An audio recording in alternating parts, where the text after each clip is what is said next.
Through all the pain and the suffering, the greatest form of transmutation is laughter. Literally making levity of a situation, no matter how dark it may seem. And if you offend anyone, tough shit. Your goal isn't to hurt, and there's nothing wrong with saying sorry and considering other people's feelings. But when it comes down to it, you are here to alchemize and to transmute all these fucking things that happen. So in the future, we can have a better world for ourselves and those that come after. And to be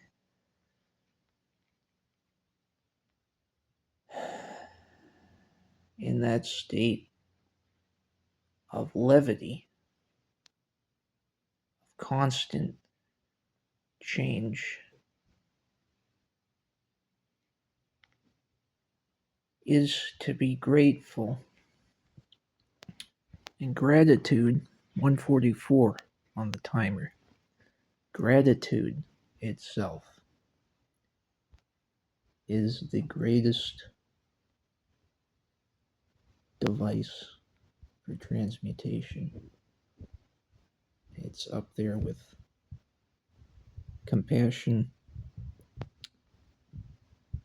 And so, they talk about the Heyoka, the holy clown, in the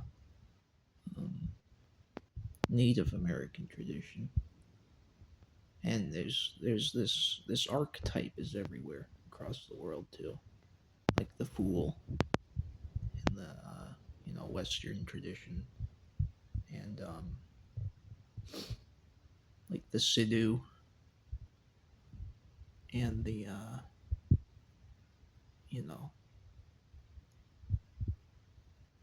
maybe even the Taoist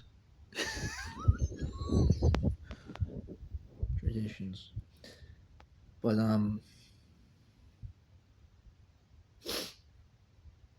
you don't realize it until you start practicing it. Until you stop practicing it and things just seem so dark. But then you try it again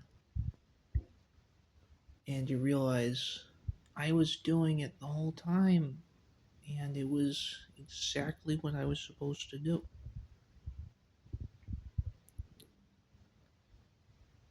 So what it comes down to is not taking things too serious. That doesn't mean, ha ha ha, I'm gonna laugh at pain and suffering and just not care. In fact, it's actually medicinal. You're acting as a doctor, right? You're a doctor, you're a healer. And so, try to do it in a way that's compassionate. And don't, pressing boundaries is okay sometimes, but don't poke the bear, as they would say. Right? Don't do it just to be a fucking dickhead. Right? Because then it's just selfish. And there's nothing wrong with being selfish to an extent, right? But going back to the compassion thing, if we see other people as part of a whole, we can begin to understand how to be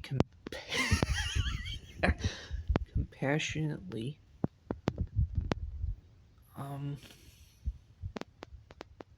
what's a good word for it? Compassionately uh, clownish,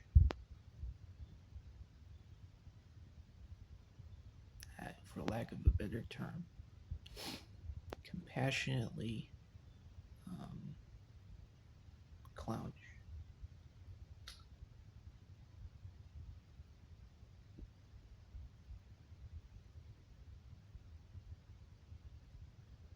It's not to rub anyone's face in anything. It's not to point fingers. It's not for self aggrandizement. It's healing. Just like your tears are healing for you, they're healing for others as well. They show others that it's okay to cry and to show that emotion because it's a process. You know, you're not supposed to go around crying all the time.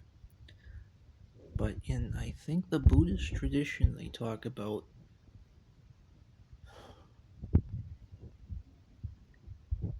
the the eyes of compassion. Just go look it up. You'll understand what I mean. And you know, there's also tears of joy too. Those are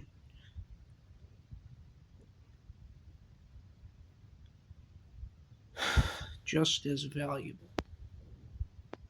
Tears of sweetness, not of pain.